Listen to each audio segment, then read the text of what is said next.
Right, now I'm in a very compromising position here, stood at Liam's groin level, but I'm down here because I'm looking at the knee. So the next port of call for fighters are knee injuries. And that might be somebody kicking on top of the knee, like happened to you in sparring, didn't it? Yeah.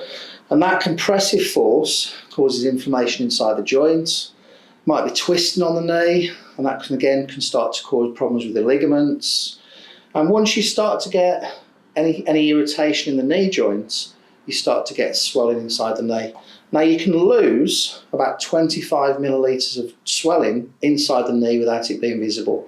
You had your knee drained, didn't you? Yeah. It was about 30 mils in there. 30 mil came out, yeah. And we could actually see with Liam, the swelling both over the top of the knee and around the back of the knee, which is called a Baker's cyst. So this next movement is designed because when you've got knee injuries, what starts to happen is your kneecap, your patella, instead of it moving up and down in the groove on the end of the femur, it starts to pull over to one side. It rubs on the outside of the femur. You start to get some clicking and grinding and graunching taking place. And every time you train, you start to get some swelling taking place on the outside. So this next movement is designed to loosen off an area called the suprapatellar pouch. Supra means above, patella is the name for the kneecap, and the pouch is the synovial pouch that makes the joint itself. It's designed to loosen that off so that the kneecap moves nice and smoothly and symmetrically in the groove that's formed by the end of the femur. So if you want to lie down in front for us, Liam, we're going to place a hard ball just above the kneecap on Liam's, is that your right leg? That's my right leg. Yeah, perfect.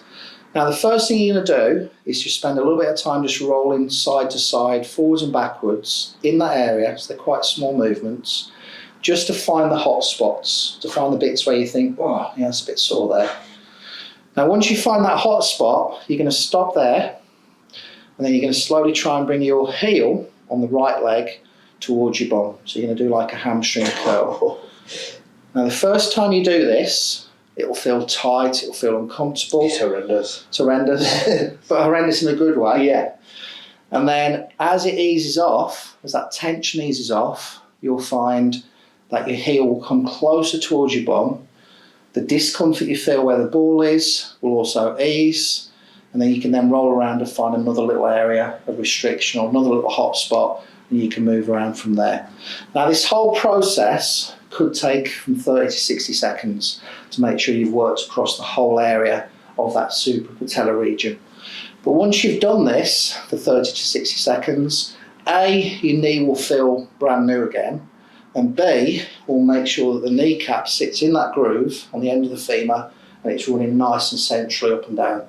So there'll be less graunching, less grinding and less irritation through the joint itself. So that's your knee toolbox, that's your suprapatellar pouch release, and that's us done.